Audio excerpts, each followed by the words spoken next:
Hello, everyone. Happy Saturday, and welcome to another author interview here on Tales from the Wandering Scribe. I am your host, Gabriel Garcia, otherwise known as the Wandering Quill and the Wandering Scribe. And today's guest is a first timer here on the channel.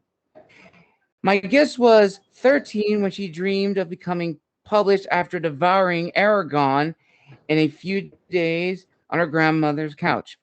As a nerdy introvert, her exposure to fantasy started with hiding out in the library with a great book. Very similar to me, a library is a perfect place to escape. 13 years later, her tomboy dreams came true. Some legends say she still indulges her hermit tendencies in her dream state of Florida. You'll only know the truth if you join her at the beach for a dragon campaign. And when she's not reminiscing about her gaming days or getting lost in old epics like Lord of the Rings, she writes epic fantasy to entertain and empower, especially the underdogs.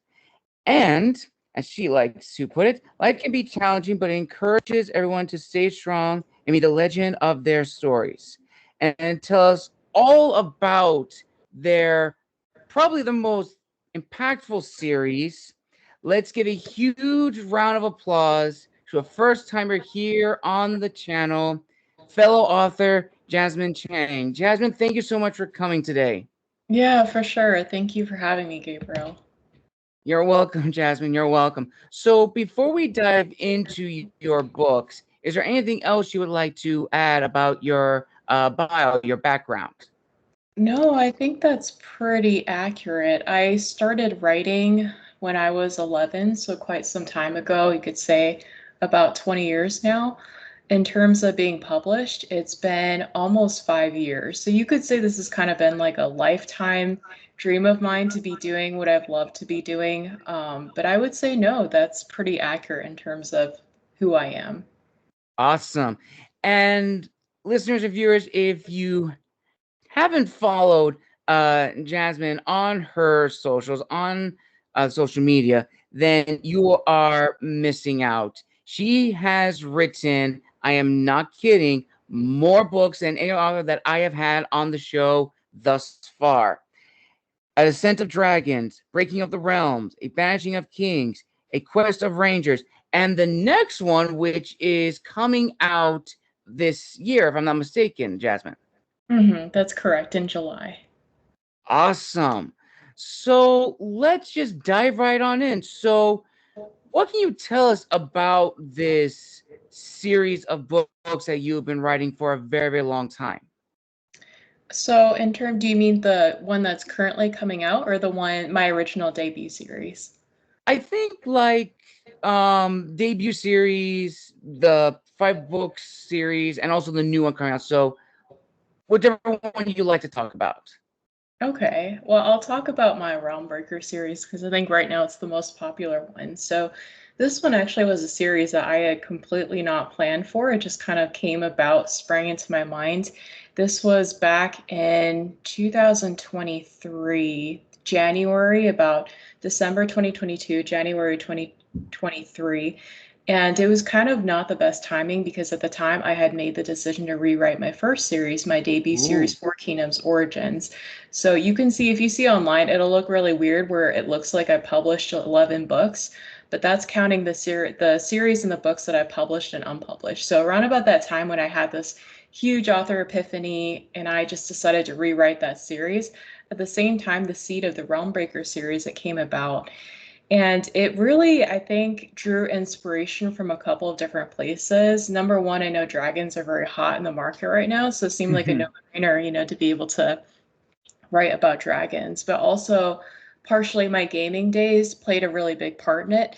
Around about this time, I started to get more familiar with the genre of progression, so progression fantasy, Ooh. which I thought was very interesting. There was a book that I had read that tied in epic fantasy with progression, but it was very subtle. It wasn't super overwhelming. It wasn't very overt, like say Lit RPG or even the Cradle series. And I just found that to be very interesting. It was actually a dragon book in itself. And I started to think to myself, okay, considering I really like gaming, how cool would it be if we could create dragons that can level up? So kind of like Ooh. Pokemon, you have like different versions of dragons, you have different species. You can choose your dragon, you know, kind of like choose your Pokemon. And then, you know, from there, that's kind of where your quest begins. And I married that with the idea of this idea of being able to build kingdoms. And so that also ties into my gaming days. I had seen, I think it was maybe on YouTube when I was doing research on a past book. I remember that quite a bit of the audience or quite a bit of the gamer speakers on the YouTube channels, they had talked about how much they wanted more open world roaming games, but games where you could build instead of fight. So I thought to myself, okay, how cool would it be to write a book, like a fantasy, epic fantasy, where you have the idea of progression with dragons that you can level up, but then your quest is to build towns, cities, or kingdoms? What would that look like in a book? And I just thought that would be a super cool idea. And then kind of the final thing that tied with that was the idea of I wanted to have some sort of a dragon that broke worlds. Like I thought that would be a All really right. cool idea. Like, what if you have this dragon, like this massive black dragon that can just destroy entire worlds? What would that look like? And how would that play into these two other ideas? And so that idea of being able to build a whole kingdom to, or even towns or cities, you know, wherever you want to start, that came about to become the realm building enterprise in my story. And then on the flip side, we have the main character and her dragon who becomes the realm breaker. So you have, you know, the good guy, you have like the goodies, the people who are following the law, the good children who are building realms, but then you have that realm breaker, which is the hero or the villain, and there's kind of a gray line between that. And that's how the series came about. And I just have been having a lot of fun with it. And kind of the cool thing is I'm seeing a lot of comments, reviews, readers saying that it's a different story than anything that they've really encountered thus far. So it's definitely doing what I hoped it would. That's awesome. That's actually really cool.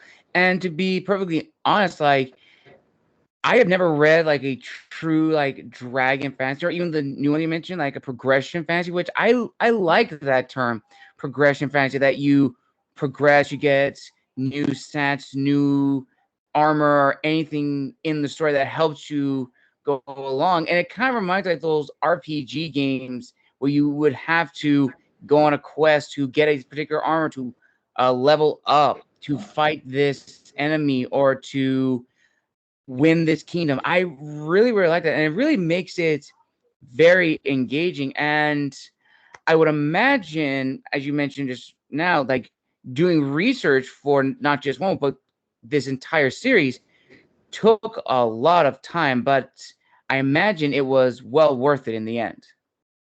So actually it depends. I think the research that I have been doing, a lot of it is just, you know, years and years of being a gamer myself. Some of the games that I've just really adored, even just watching, you know, nowadays I don't really like to play them, but even just watching like the Assassin's Creed games, just watching Yes. the open world free roams. That's actually how I did a lot of my research. The previous book before the Stormfire, I rewrote it, and a lot of the research that you find, I've heard people say, hey, it's very realistic. You get very detailed with the world details.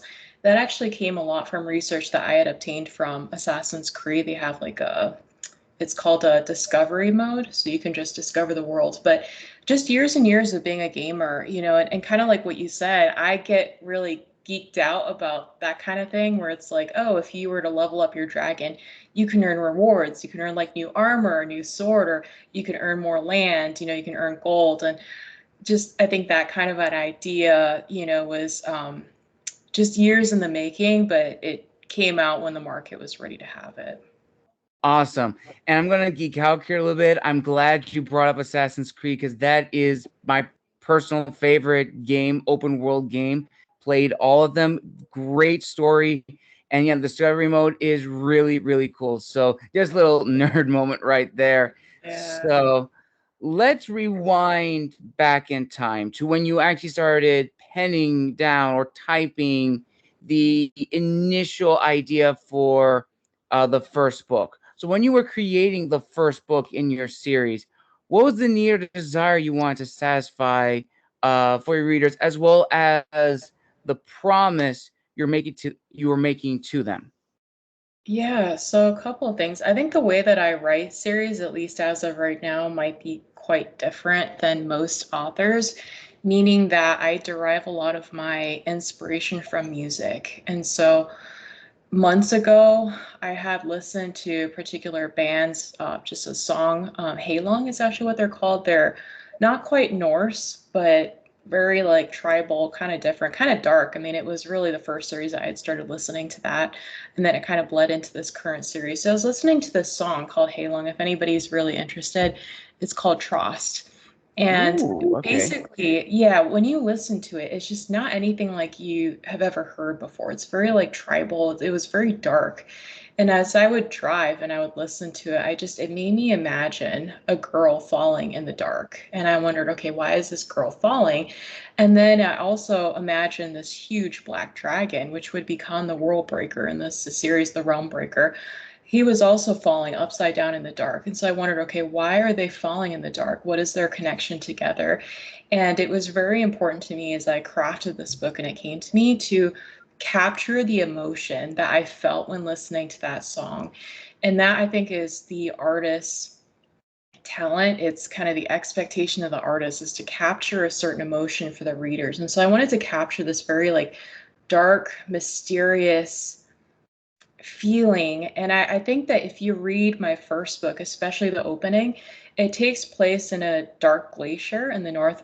These books are very heavily Norse inspired. So the main character, where she comes from, very heavily Viking Norse inspired. And so I think you get that feeling. I've had a lot of readers say that they've read especially the first two chapters, and it's a very, they say, beautiful world.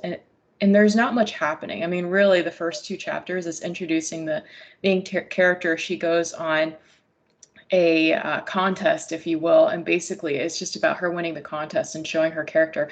Not much happens, but I'm really using those first chapters to deliver that special, that particular emotion that I really wanted to distill from that song. And then in terms of reader expectation, what I wanted to deliver with the rest of the book, again, I really wanted to give readers something fresh. Like this was something not even planned, but when the idea came to me, the realm building enterprise of choosing your dragon, leveling up your dragon, building, towns, cities, and even kingdoms. If you can build a kingdom, that's like the very highest tier and you can become a monarch, that kind of a thing.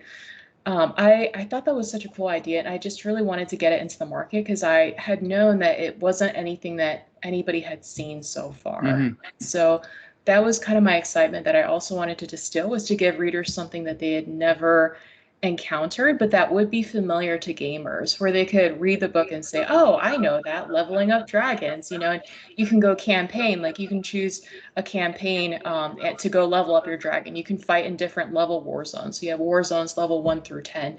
10 is like a state of emergency. 1 is like, it's a training ground. It's very easy. So you can choose which war zone to go to, but there are all these rules that you have to follow. And so I wanted to create that kind of a universe where readers could tap into that gamer feel, but it still reads very much like an epic fantasy and not a lit RPG, and then blanketed with that feeling of like mystery and darkness, where that main character, you don't necessarily know if she's a villain or not, because she comes to be the realm breaker along with her dragon.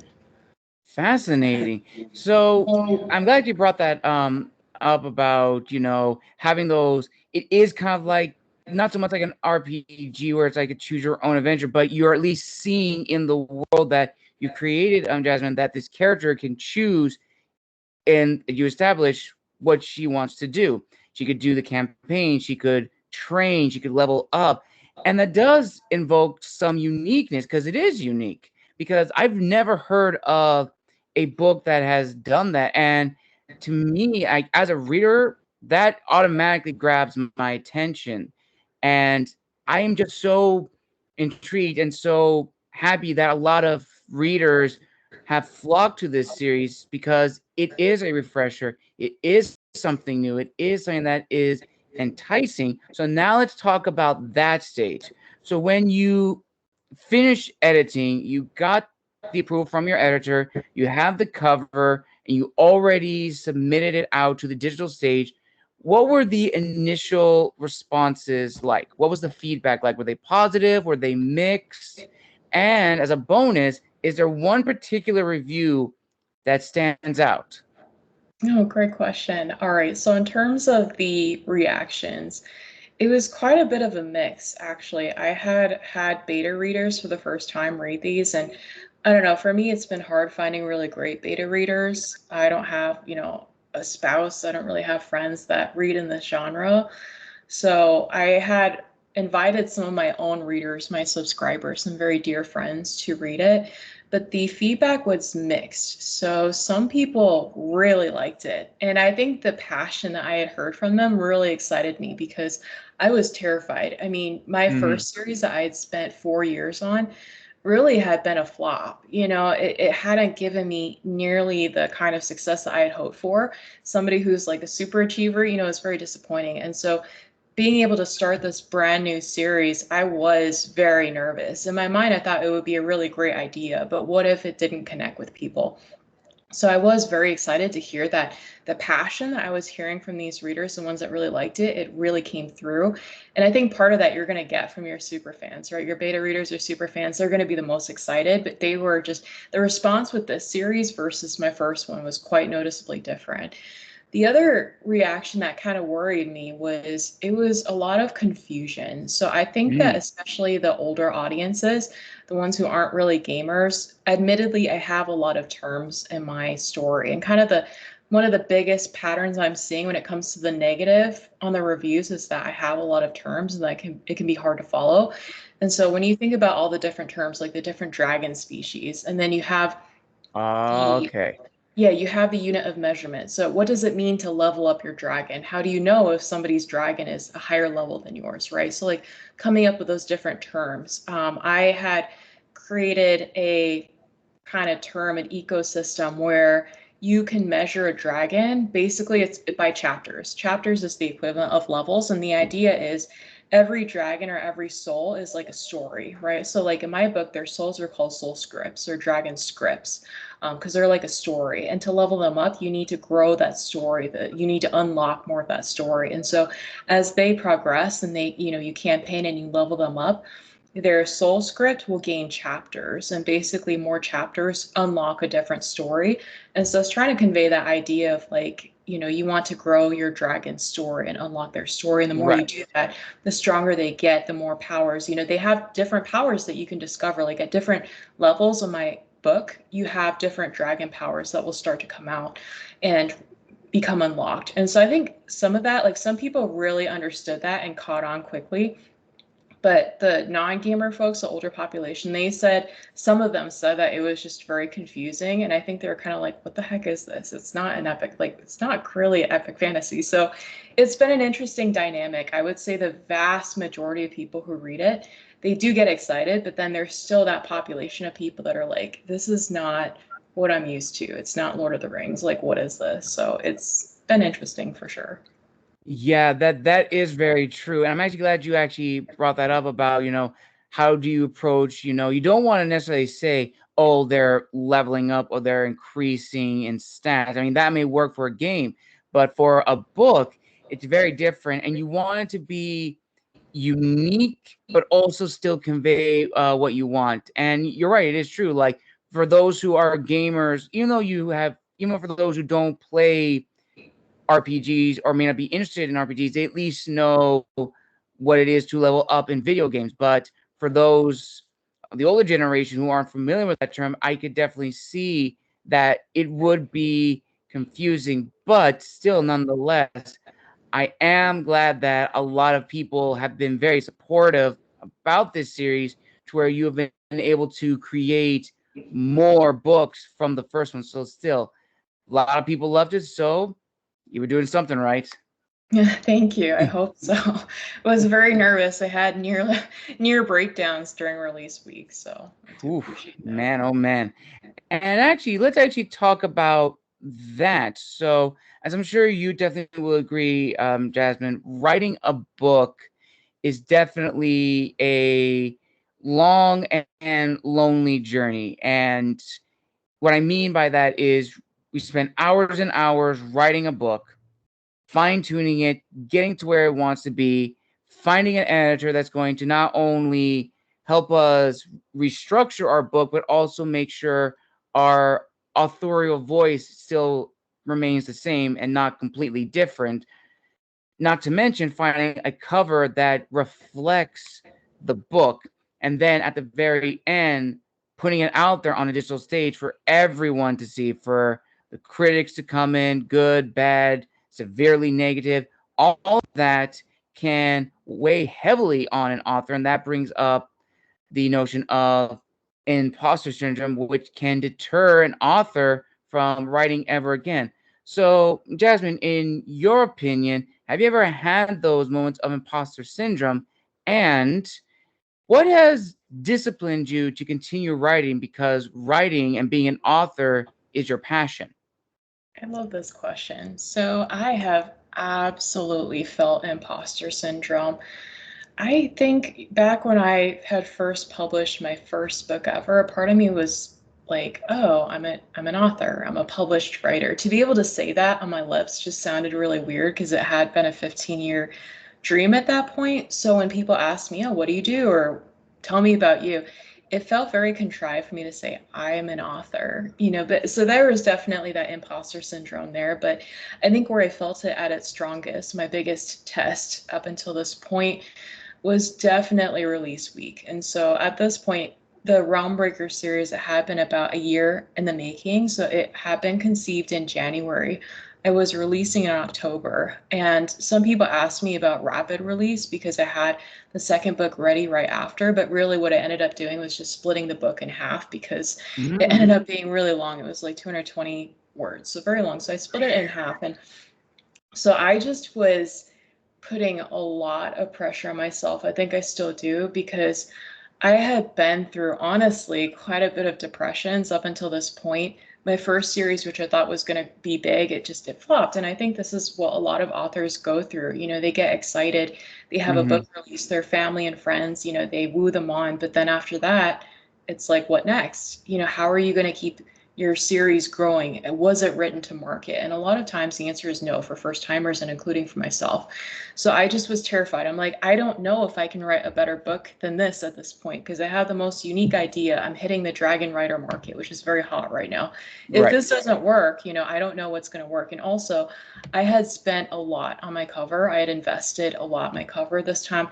I did something completely different. Instead of using digital art, which I had been doing with my first series, I decided to go illustrated because that's what the bestsellers in my genre were doing. And so I had spent a lot on this cover. Granted, it was 100% worth it. I love my illustrator, just amazing, amazing. His name's actually Urtek Altanaz. He is George R.R. Martin's, one of, George R.R. Martin's official licensed illustrators for really? Song of Ice and Fire. Yes, that's how I found him. And so, I mean, you can't get more prestigious than that, right? You have a cool idea, you have an incredible cover by George R.R. Martin's artist. And so I was just like having many breakdowns, just within anticipation, trying to figure out how the series would go. And the first day or two, I mean, it was incredible, but then sales started to tank and I just was so stressed out. I was sick to my stomach. I'm like, wow, it's going to be another failure. I'm never going to be a successful author. I'm going to be stuck at my day job for the rest of my life. And I was terrified.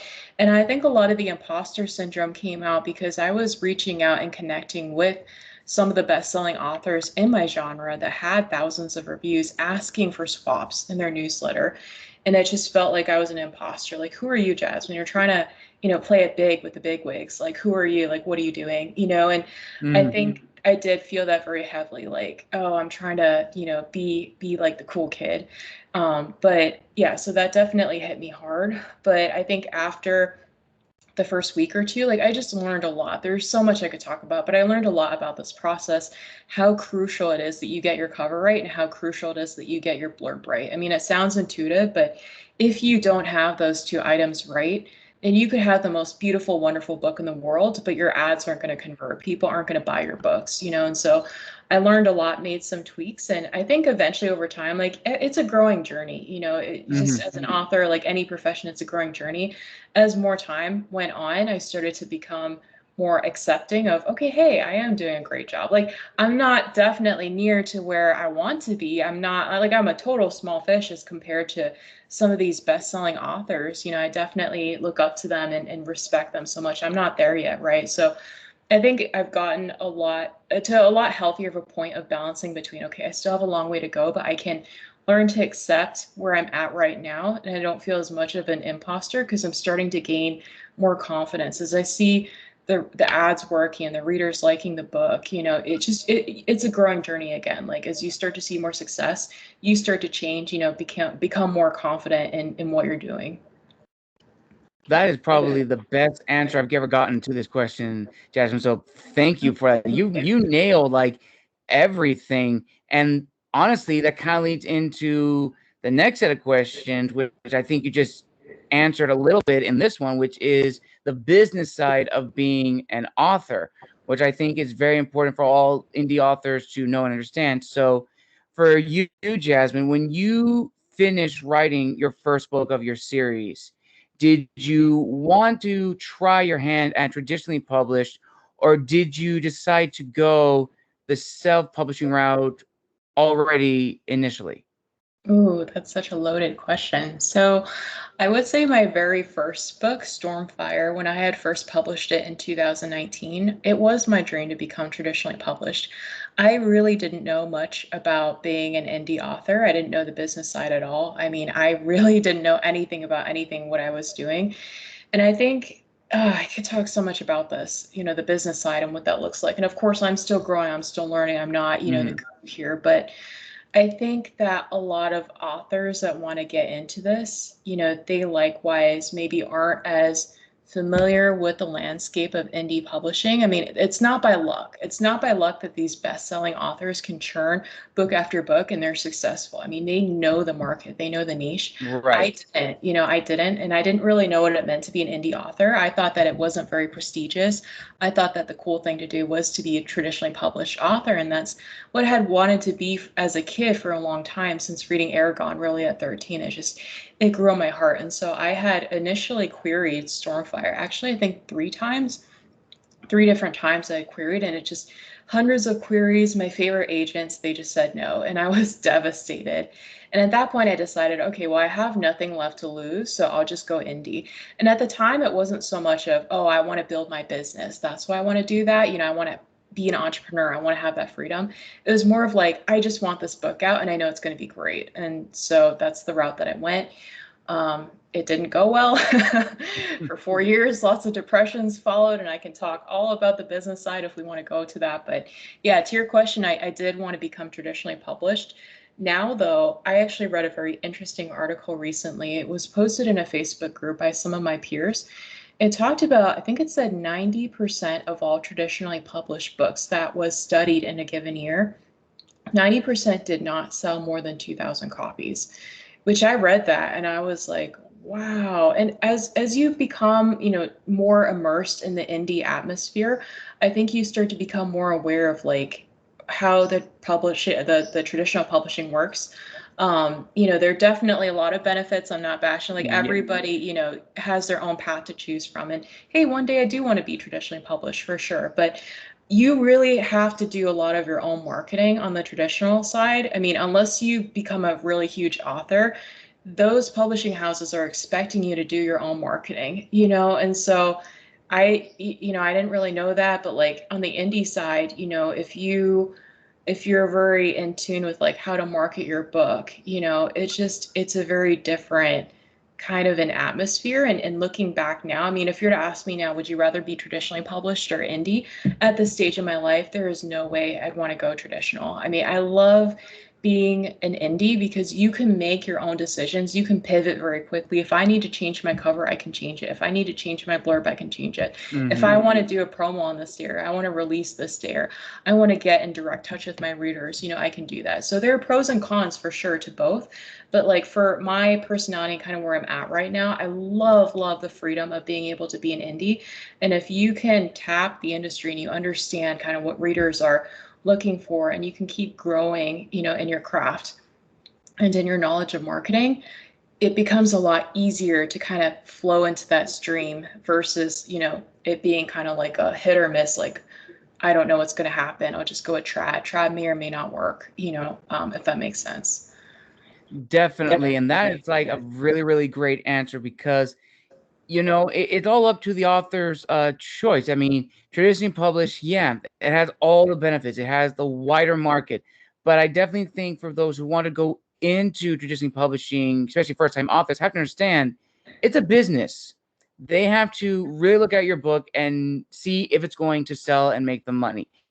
Because if your book doesn't make them money, you're going to be axed. And that's the hard, unfortunate truth. And I learned that from another guest I had last month, Stephen Arian of Angry Robots, who gave all the insight onto traditional publishing and like what it means for an author of a traditional publishing house. And if you want to see that, you can check out that episode at this little timestamp here. But for self-published authors, yes, you're right. You do have a little bit more creative control. You can change your cover. You can change your interior. You can change your blurb, but it's all out of pocket. You have to find the cover artist. You have to find the editor. You have to market your book, which I definitely think is probably the one thing a lot of indie authors definitely struggle with. I myself struggle with marketing. I didn't market my first or second book very well, and now I'm trying out for my third, and it's all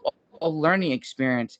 And still on that topic of learning, so in your opinion, Jasmine, how important is it to truly understand your audience? And I ask this question because I feel that a lot of indie authors don't really take that into consideration.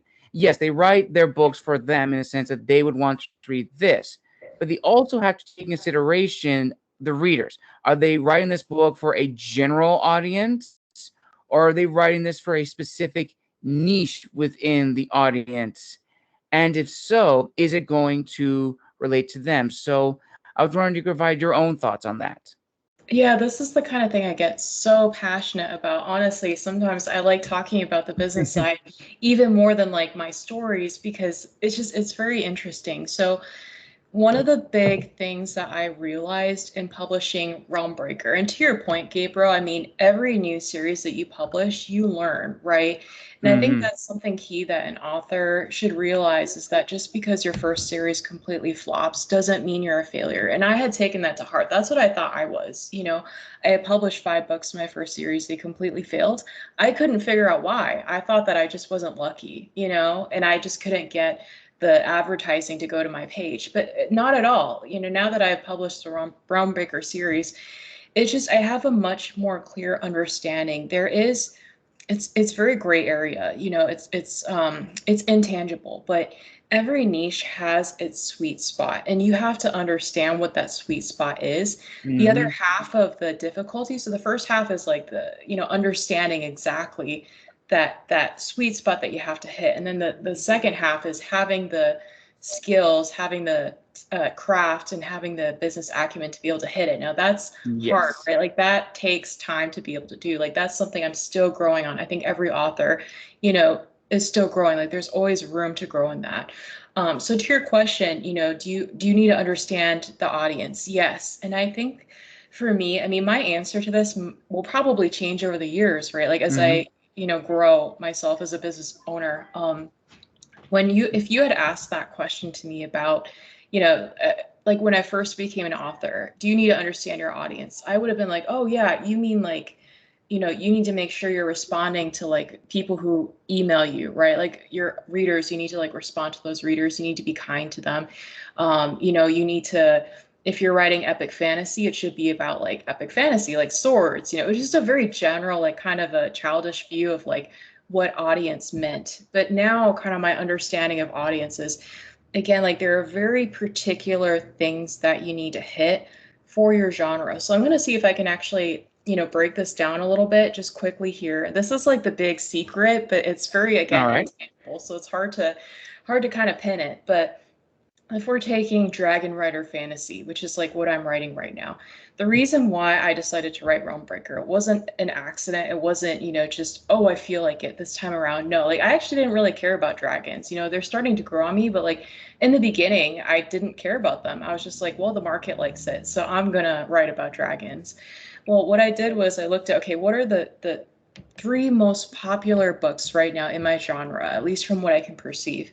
Well, one of them is the series by Ryan Cahill, Bound and Broken, which has dragons, and then Dragon Mage, very big, and then Ascendant by Michael Miller. So all three of them, I noticed, hey, they're all Dragon Rider books. So that was kind of the first thing is, okay, I want to tap this market, so let's go Dragon Rider. And then, of course, I have like my ideas to go along with it. But in addition to that, so there are different points that you have to hit. You've got to make sure, again, that your cover is to market. So what I did was I looked at the best-selling authors in the epic fantasy niche. What are they doing? You know, so like classic fantasy, if you go on Amazon top 100 classic fantasy, the first 10 books, you know, really was what I was studying. Like they were all illustrated. They were all mostly illustrated by the same artist, and then they had very fancy typography. And so I extracted that mindset and applied it to my own book. I found my own artist, but I basically, you know, found an illustrated cover and then found the right typography, and then blurb. You got to get the blurb right. But it's just, oh, this is like, I don't know if I'm explaining this, you know, clearly, but it just that intangible. So like, when I first published the first Realmbreaker book, I was doing a lot more reading in my genre, and that's also something I highly recommend if an author is not doing that. I made the mistake of not doing that. I wasn't reading in my genre. I was kind of like, oh, well, I know epic fantasy. I don't need to read other authors. Or I was making the mistake of just reading traditional published authors in the fantasy genre, which is different. Right. You know, it's the stories, you know, the meat of it that's different. And you as the business owner, you need to understand how it's different and, you know, and things like that. So as I started to read more of the other authors in my genre, the successful ones, again, like I started to understand it. You will start to understand, like, what do you include in a scene? What do you include in your books? What do you take out? You know, I'll see if I can kind of explain this. So like in my current book right now, The Building of Empires, I had this scene during the early rough draft. It was a really fun scene. It was a scene with the main character Skalda and her dragon Bale. They went into a dragon eatery. It's like a dragon friendly eatery, and then basically, you know, he gets to eat like these really cool dragon dishes, and like everybody's like fawning over him. It was a really fun scene. But, you know, as I came back to it later and I kind of like weighed it against, okay, like what are the other authors in my genre doing? Would that be a scene that they would have kept?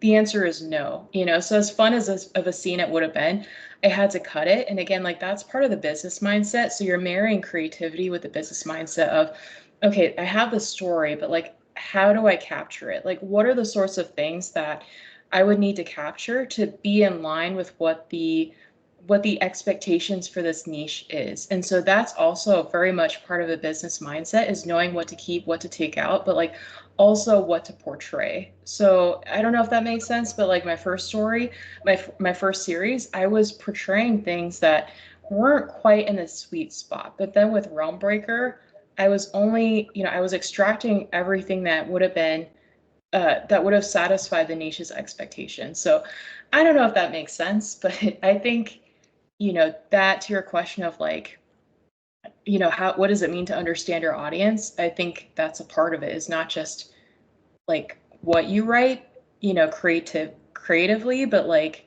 what are you writing and what's the purpose behind it when looking at it from a business sense. That again is probably the most detailed answer to this question. So thank you, Jasmine. Thank you very much. And you kind of touched on the next set of questions which I was going to ask, but maybe you can provide more answers to it. So definitely, yeah, everything you said is very important, especially reading in your genre, which is important. And I was wondering if you would like to list any more authors you would say were integral to your growth as an author in terms of like how they approach their characters, how they develop the scenes, writing the narrative, and finding your authorial voice. And the add-on to that, do you now have a better understanding of your reader than previously before? Mm-hmm. Yeah, so I would say in terms of authors that have been integral, Michael Weishart, just absolute favorite. He's just such an incredible human being. I mean, he's so successful, but he's very humble. So he was somebody I read that I think started to really change my, like he was the catalyst of me finally understanding on my 4-year journey at that point what it means to be a successful business owner, like to have that business mindset when it comes to your writing. So that started with him. And then in terms of the other authors, and again, like I think it's important for anybody listening to this that it's not about reading the same books that I read if you're in epic fantasy, but again, you have to understand down to the detail, like first of all, what is the niche that you're targeting? And then, reading the bestsellers in that niche. And so for me, considering that I am writing Dragon Rider Epic Fantasy, which is a very, specific niche, Ascendant by Michael Miller actually was huge. He actually was the first author I had read that did kind of tie together the idea of progression with epic fantasy, but it was very subtle. It wasn't as like overt as Cradle. For me personally, I thought Cradle was okay, but I really jived with Ascendant. And so I wanted to take that idea of like progression plus dragons, but like, do it in a fresh, completely new way that I think gamers would enjoy. So that was integral. And then Philip Quaintrell, oh, I love him. So when I was talking about like understanding the business mindset behind what you write, he was so fundamental. I mean, his books are just so on point. Like they play like a movie in your head. And after I read some of his books, it made me realize again, like the scope, like what kind of a scope fits your niche, and I realized with my third book, the scope wasn't big enough. And so thank God I had read some of his books. And I'm not saying to copy, right? Like that's not the point of it. You're not don't copy, but like use them to help you understand like what is the scope of the kind of the sweet spot of the scope, the sweet spot of like the individual scenes, the plot, like all of those things. So that definitely helped. And how it translates into my third book, the current book that I'm writing, is the battle scenes at the end. The stakes are so much higher than they would have been if I hadn't really studied his books. So he was pretty integral too. Nice. And so like the follow-up question, in terms of like your reader and the type of readers who are drawn to your series, do you have a better understanding of them now than beginning this journey of yours? Yes and no. So Okay. kind of, I would say yes in the sense of like, I'm starting to kind of consolidate all the data points that I do have. So like the readers that I do have, I'm consolidating that data to kind of figure out, okay, what can that tell me? So right now, by far, I've noticed that most of my, the most engaged fans are older women in the US. So that's kind of what I know. They probably have a cat. That's what I know.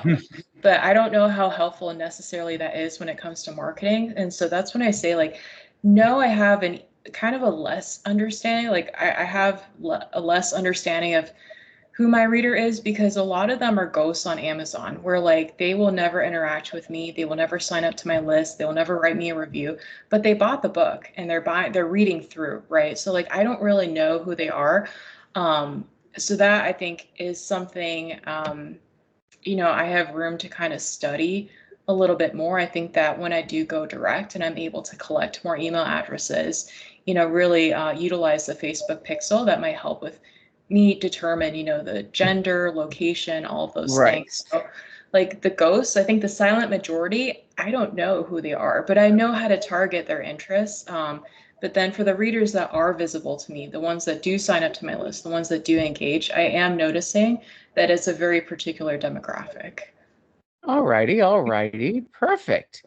And now we get into probably the heavy hitter question. So you may have already answered this before, Jasmine. So just a little refresher, I want to give context to this before I give you the question. So a year ago, I had a guest on the show named Natalie Wright, author of Season of the Dragon. I met her at the LA Festival of Books, and we talked. And in her interview, because I was under the impression, oh, Jasmine still there? Oh, there's a little glitch. You went out for a second. Okay, so when I met Natalie Wright, I was under the impression that that was her first book. No, it was her seventh book. And in her interview, she dropped a pearl of wisdom, which I think you mentioned early on in your interview, which is the biggest lie that a indie author, a new author can believe is that their book is going to be the start of their legacy. Their debut book is going to be the start of their legacy. And she broke it down. There are some exceptions to the rule. There are indie authors whose debut novel skyrockets. It tops the bestsellers. It allows the creator to make new series, to make new books. And I've had an author like that on the show, which was a very interesting discussion. But you have the other side, authors whose debut novels reach a certain point, they plummet, and they're pretty much gusts to the wind. They're lost to the sands of time, and that can deflate a young author's passion for writing to pursue it even further. So, Jasmine, in your opinion, how important is it for new authors to really understand that there is no guarantee that your debut novel is going to be an overnight success, but it should not deter you from your passion of writing if you are passionate? Because if you are, you can write so many more books, and it may be your 10th or your 20th book that people really know you for. And when it's that moment, you can tell your fans and readers saying, if you enjoyed this book, see my others to see my growth. This is a question also I'm so passionate about, and I wish I could convey it to more authors, and I'm trying to figure out a way in the future, how to do that. But so this is coming from an ultra perfectionist, ultra high achiever. I actually had posted on Instagram and Facebook about this, but I come from a background and family where it's all about, being the most successful, making all the money. So like at my day job, I became a VP, and I thought that was, the thing. But like you start to realize, okay, like it's not, like your life still stays the same, right? So like I came at this business at 26 years old, being like, I'm going to be mega successful. I'm going to work really hard. I'm going to work harder than everybody else. It's going to be great. And it doesn't, like, hard work doesn't necessarily translate to success in this industry, right? Because if you're not hitting your niche, you're not hitting that sweet spot, like you could have a beautiful book again, but it's going to flop because you're not meeting the genre expectations. And so I had, again, gone through some very severe depressions. I mean, 2020, before COVID even hit, I went through probably the first and the worst depression of my life. I think it lasted maybe like 8 months. It was terrible. I just felt like stuck. I felt so hopeless. I felt out of control because it felt like I was pouring myself into these books and they were going nowhere. But like the worst part of it was I couldn't understand why.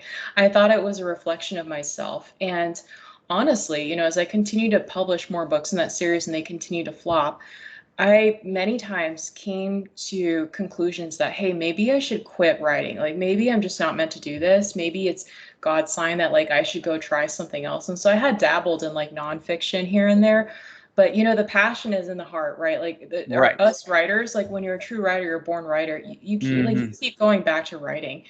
And so what I really want newer authors especially to understand is, to your point, the overnight successes, they're the exception. They're not the rule. And again, I say that as somebody who was very like prideful, and I was like, well, I'll be that exception. Why not? I've been successful at my day job. So like, why couldn't I do that in the indie industry? So like, I come from that, so I'm saying that having, taken that mindset before of like, oh, but I can be the exception. First of all, like those authors are the exception. Second of all, I think it's so key to understand that a lot of them that became successful, it is not because they were lucky. Like there's a particular author that I have in mind. I mean, when I listened to his interview on a different podcast, he had spent years studying the market. He had read a lot in the genre, so it was no mistake that he became really popular and successful with his debut book. But if you're on the outside looking in, you're like, oh, but he just got lucky. No, not at all. Like he was studying. And so the new author should understand, like, hey, this is a journey. For those of us who write in fantasy, how in epic fantasy, there's the journey, right? Like Frodo goes on the journey. He starts out like not, being confident. He's afraid, he's uncertain, but like by the end, he gains all this confidence, this knowledge, right? And it's same with an author. You've got to understand that like it's going to take a lot of patience. It's going to take a lot of learning. And it's easier for me to say this now, you know, because I know this, but like looking back, you have to be okay with failing, because the only way you're going to learn is to keep publishing the next series, you know, so keep reading your genre, keep publishing the next series, and a day's going to come where just the light bulb flashes and you're like, oh, I'm starting to really understand what the niche expectations look like. And so you can't stop, because most authors, that's their path, you know, is could be by book 20, could be by book 4, you know, it's different for everybody, but like you have to keep growing and you have to keep studying. You know, it's not enough either to like publish and repeat. I've seen some podcasts and like gurus say, oh, just keep writing, you know, just publish the next book. No, because you're not thinking. Like you need to also adjust, right? Like my first series, I wasn't thinking, I wasn't studying, I wasn't adjusting, I was just churning, right? But like you need to study the market and then publish the next one, and just be gentle and be patient with yourself. And also, I think this is really big, is build in mistakes into your cost, meaning that like, you know, looking back, part of me is like, oh my gosh, I wasted like $15,000, if not more, on my first series that just didn't work at all. But it wasn't really a loss, because that was the cost of learning what I know now. Like I paid 15,000 to like learn what I know now. And like when you get to that point where you understand the niche, you can start duplicating yourself over and over and over again, and it just keeps getting easier and better, more successful as you go on. So again, like don't give up. You just keep writing and understand that failure is built into the journey. You can't avoid it. It means you're doing something right. If you're not failing, that means you're not moving. You know, you're not taking action. So just make sure that you are failing, and that is the correct path to be on. That's a sign that you're on the correct path. Awesome. And that kind of man, you've been getting some like amazing answers to my questions, which great like for me, but also it's like, man, how am I gonna ask the next one? Because you almost kind of answer like the final question, but when we do get to that, maybe you may have a different one. And speaking of the final questions, we're now nearing the last three. So, Jasmine, looking back at your life right now at this point as an author, who would you say have been your biggest supporters?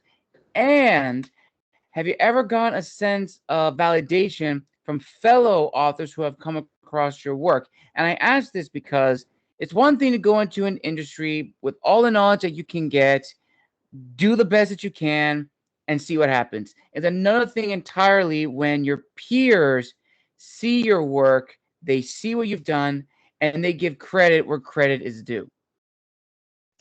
Yeah, so I had come from, again, a place, a space where I'm naturally a very lone wolf. I mean, I think a lot of writers are, right? That's why we write, we're just lone wolves. I mean, I can be like, I like talking with people, but I can also be an ultra hermit. And so coming into this, at first, my mindset was, well, I'm just going to figure it out on my own. I don't need anybody's help. I don't want to owe anybody. I don't want to be weak, you know, asking for help. But Right. the thing is, like, you really do need to network with other authors. And I say this again as a major introvert. I mean, you can probably achieve some level of success, but you'll be able to exponentially grow it, you know, 10x it when you have other authors that are supporting you. So I think that is really important in terms of integral authors. Or integral supporters, I would say just the readers that have stuck with me. I mean, I have the sweetest, dearest readers that have stuck with me from day one when my books were garbage. Like when I read them now, I'm like, oh, okay, I can see why totally my first series failed. Like it wasn't a mistake. Like I can pinpoint exactly and give you a list on why it failed.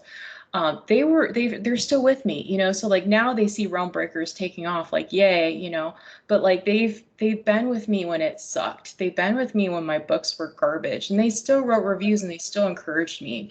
I think those were the people that just made all the difference, because when you're an author and you're in that space where you're like, oh, my books are failing, I want to quit, just one email from a reader that's like, I love your books, it can completely change everything and keep you on. So I would say without my readers, I mean, there is no way.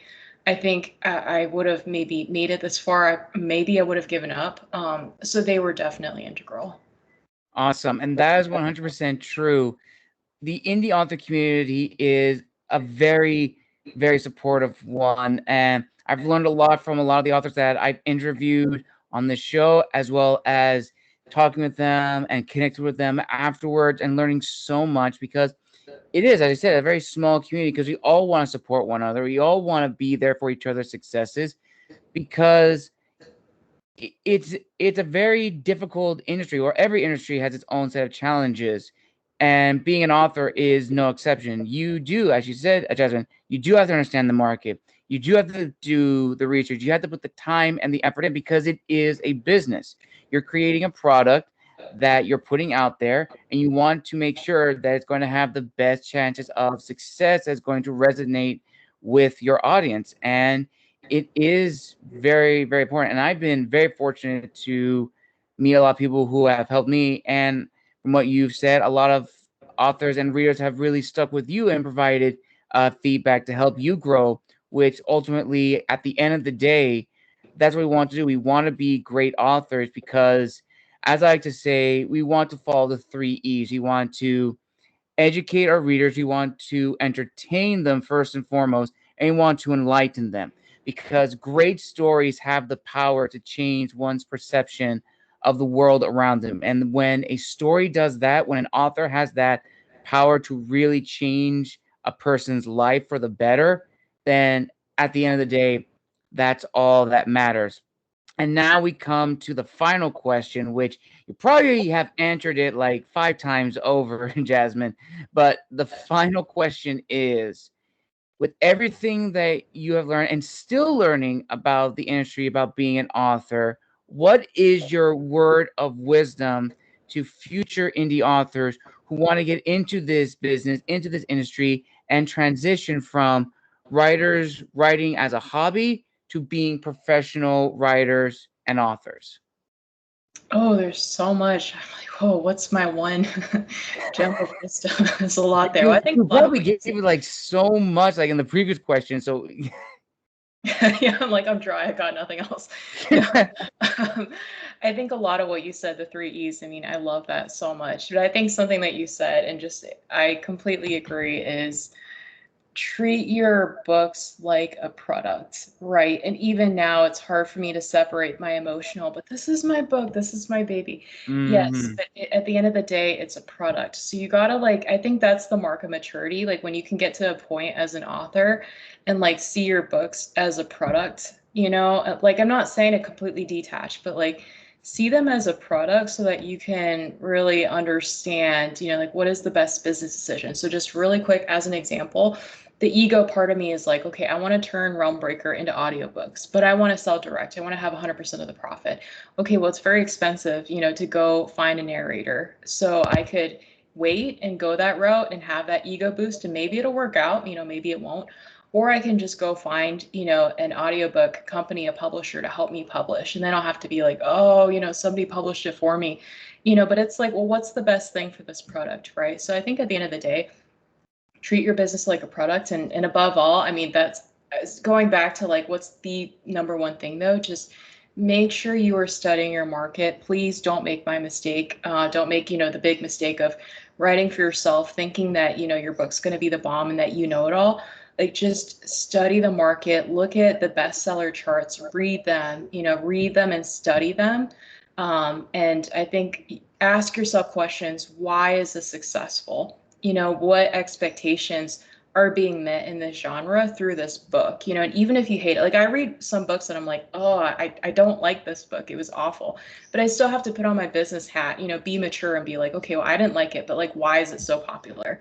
Right. So if Right. you could do that, you know, again, like treat your books like a product, understand your niche over time. I mean, you'll be golden. It's not going to be easy, but it's going to all come together one day.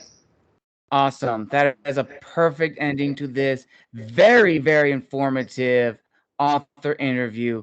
And with that, listeners, we arrive at the very end. I want to give a huge thank you to our guest, author Jasmine Jane, for coming onto the show, providing her insight into the publishing world, what she has learned about the industry and her books. And we wish her all a continued success going forward with her series. Jasmine, thank you so much for coming on the show. Thank you for having me. You're welcome. You're welcome. Where can people find and engage with you? They want to learn more about yourself or updates about your upcoming book or just want to chat with you? Yeah, I would say the best two places right now. Number one, by far, sign up to my mailing list if you can. You'll get all the updates on what we're doing, any new communities that we're building, any book releases. I think I'm my most intimate, during within those mailing lists. So I would definitely sign up to my mailing list on my website, www.jasmineyoungauthor.com. And then the second space I would invite any readers, anybody interested into is my Facebook group that I started. It's called the Dragon Writers Guild. It's a community of readers and authors who just love dragon fantasy, and we just meet together to have fun, answer questions. We're doing reading contests with prizes. It's a lot of fun. So that would be another spot to come visit us. Again, it's called the Dragon Writers Guild Reader Group on Facebook. And I will link all those down below in the description of this video. And also, one last thing, Jasmine, your books. Where can people find to purchase your books and leave reviews?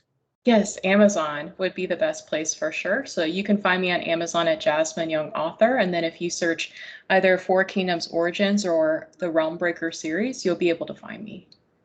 And I will link all those down in the description of this video too.